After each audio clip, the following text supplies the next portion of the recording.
जीते हुए नुमाइंदे, ये उनका भी रोल बनता है कि जब हम वोट लेने जाते हैं तो सीधे तौर पर जातिवाद को ध्यान में रखते हुए, भाई भतीजावाद के तौर पर उसका वास्ता देते हुए हम वोट लेकर जीत तो जाते हैं, लेकिन लोगों की जो परेशानियां हैं वो ज्यों की त्यों रहती है।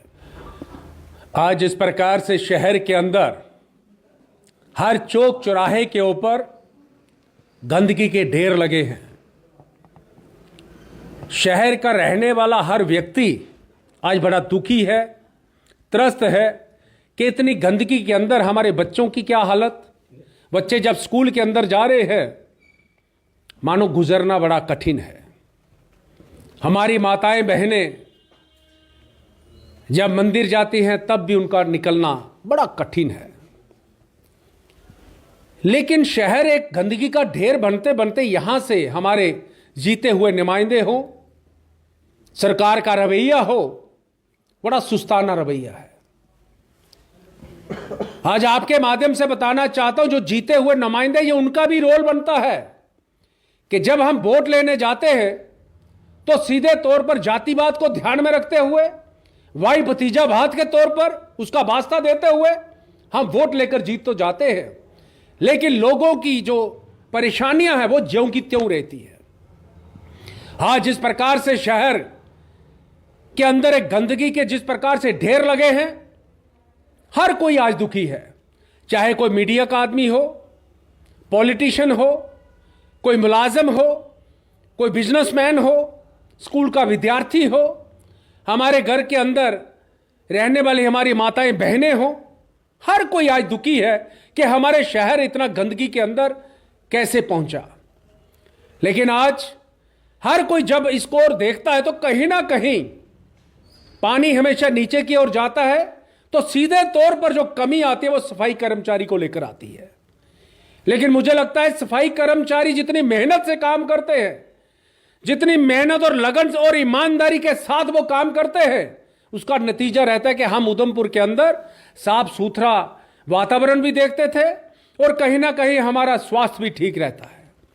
लेकिन उनको क्या असुविधा है, उनको क्या दिखते हैं, क्या परेशानियां हैं, हमने कभी इस ओर ध्यान अपना केंद्रित नहीं किया।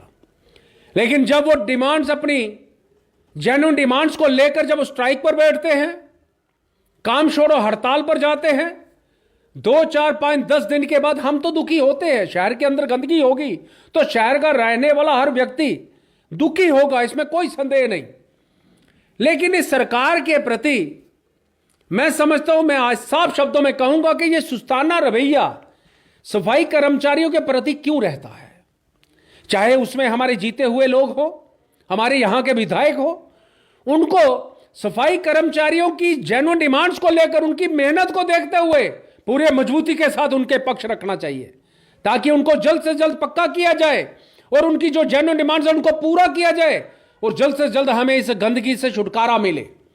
लेकिन सरकार का रवैया सुस्ताना तभी रहता है जब वहां पर बोलने वाले हमारे जीते हुए नुमाइंदे कहीं ना कहीं अपने आप को चुप रखते हैं। मैं आज आपके माध्यम से बताना चाहता हूं कि सरकार इसको बड़ा सीरियस नोट लेते हुए इस पे काम करे, क्योंकि हमें भी 2005 में यहां नगर परिषद का अध्यक्ष बनने का अवसर मिला था। आप सब जानते हैं, आपके माध्यम से उधमपुर की जनता, तमाम जनता जानती है कि उस समय कैसा काम हुआ करता था। उस समय भी हमने कॉन्ट्रैक्चुअल लोगों को रखा था, हमने उस समय भी ढेली वेजर को पक्का करने की बात की थी और उनको पक्का करवाने की जब हमने जो शर्त रखी थी उनको पूरा किया था। लेकिन आज मुझे यहां पर कोई काम असंभव नहीं दिखता, कोई असंभव होता ही नहीं है। केवल हमारी ईमानदारी के साथ हमें काम करना आना चाहिए और हमारी ईमानदारी का एक सीधे तौर पर एक तरीका रहता है कि हम किसके प्रति कितने सीरियस हैं। मुझे लगता है कि ये छोटे सफाई कर्मचारी जो लगातार हमारे स्वास्थ्य का ध्यान रखते हुए लगातार हमारी गंदगी जो है उसको उठाते हैं, गंदगी को दूर करते हैं और हमें अच्छा स्वास्थ्य देते हुए अपनी सेवाएं देते हैं। लेकिन आज हम इस बात को, मैं साफ शब्दों में कहूंगा कि सरकार हमेशा उनको लॉलीपॉप देती है, कोई कमेटी का गठन कर देते हैं, वो बेचारे छोटे मुलाजिम उस बात को सच्चाई मानते हुए अपनी स्ट्राइक को खत्म कर कर उनके साथ फिर चल दिए होते हैं। लेकिन आज मैं उनको भी बताना चाहता हूं, जब आप अपनी बात रखते हो तो मजबूती के साथ रखें, लेकिन सरकार भी उनकी जेन्युइन डिमांड्स को जल्द से जल्द पूरा करे ताकि इस गंदगी से हम सबको छुटकारा मिले।